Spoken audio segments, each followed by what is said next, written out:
Good morning student. अब हम lecture number 6 और लेक्चर नंबर 7 के आधार के ऊपर एक सवाल गिनेंगे। स्वाध्याय का ही सवाल है, स्वाध्याय का सवाल नंबर 12।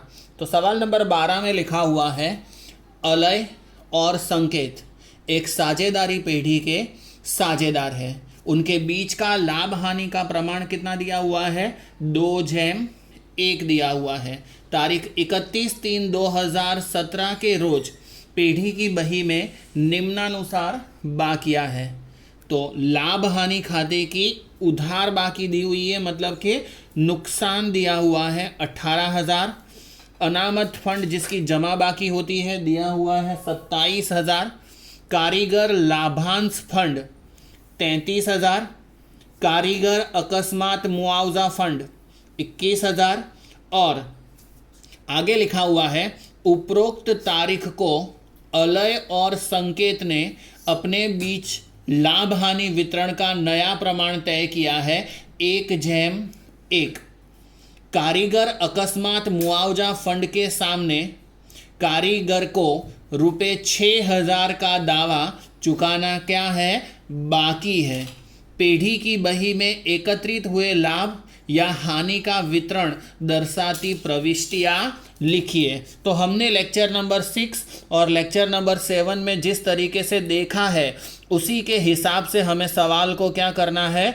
हल करना है। तो सवाल को हल करने के लिए हम देखें तो हमारे पास लाभ हानि खाते की कौन सी बाकी है?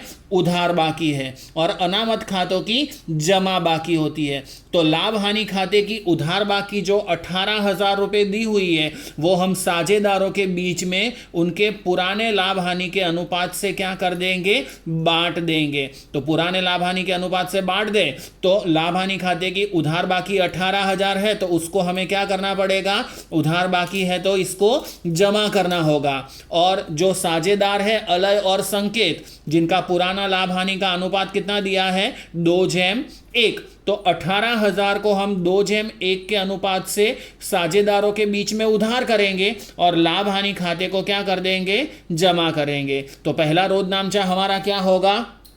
अलय पूंजी खाता उधार 12,000, संकेत पूंजी खाता उधार 6,000, लाभ हानि खाते का 18,000। मतलब 18,000 जो लाभ हानि खाते के उधार पक्ष में लिखे हुए थे वो हमने क्या कर दिए? अलय और संकेत के पुराने लाभ हानि के अनुपात 2/1 के हिसाब से क्या कर दिए हैं? बांट दिए हैं। हम सवाल को आगे देखें तो अब क्या लिखा है? अनामत फंड खाते का 27,000 बाकी दी हुई है जो जमा बाकी है। कारीगर लाभांश फंड दिया हुआ है 33,000।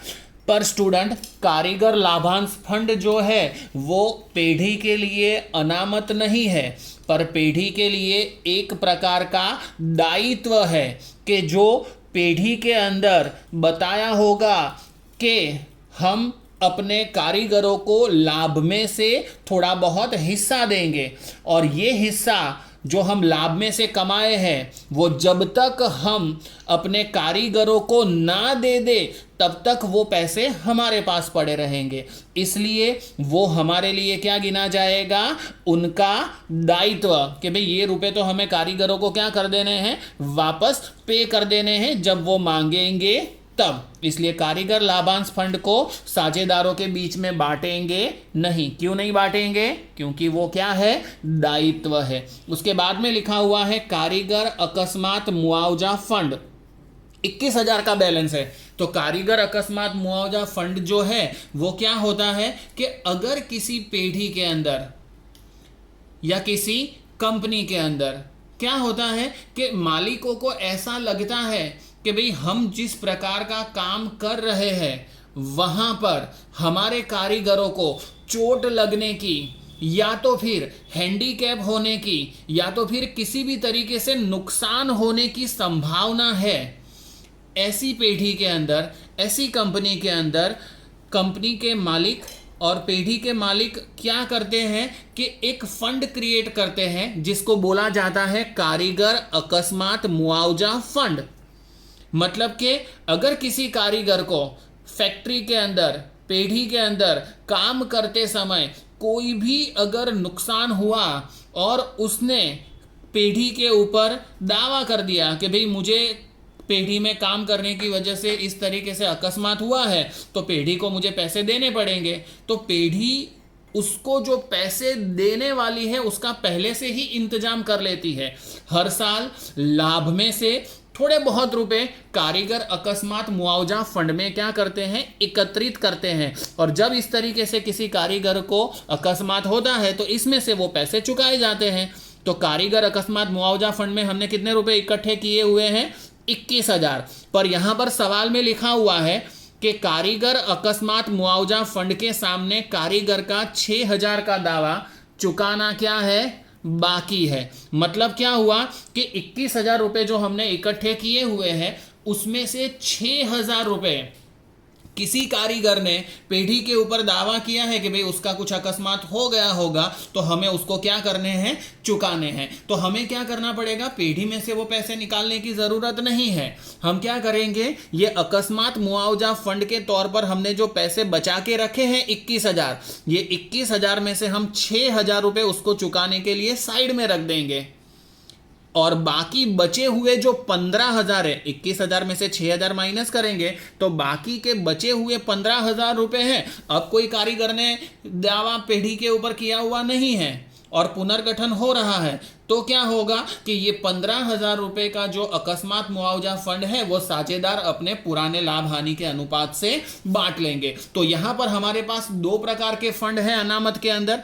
अनामत फंड में 27,000 और कारीगर अकस्मात मुआवजा फंड में 21 में से 6 माइनस करेंगे तो 15,000। तो ये दोनों अनामत की जमा बाकी होती है, साझेदारों के बीच में बांटेंगे तो इसको क्या करेंगे, उधार करेंगे। तो हमारा रोजनामचा कैसे होगा, तो अनामत फंड जो 27,000 है तो अनामत फंड खाता उधार करेंगे 27,000।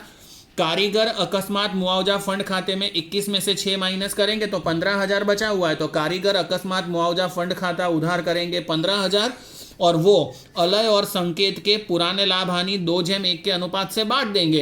तो 27 और 15 का टोटल करोगे तो कितना होगा, 42,000। और ये 42,000 को अलय और संकेत के पूंजी खाते में 2:1 के अनुपात से बांट देंगे। तो अलय के पूंजी खाते में कितना आएगा, 28,000 और संकेत के पूंजी खाते में कितना आएगा, 14,000। तो स्टूडेंट एग्जाम के अंदर इस तरीके के रोज नामचे पूछे जाते हैं जो 3 नंबर के होते हैं। या तो परीक्षा के अंदर लाभ और त्याग के सवाल पूछे जाते हैं, या तो इसी तरीके के क्या पूछे जाते हैं, रोज नामचे पूछे जाते हैं। तो चैप्टर नंबर 4 के अंदर इसी प्रकार के सवाल आते हैं। मैं आपको होमवर्क दे रहा हूं व्हाट्सएप के द्वारा, तो आप वो होमवर्क क्या कर लेना, कंप्लीट करके मेरे फोन नंबर पर भेज देना। Thank you.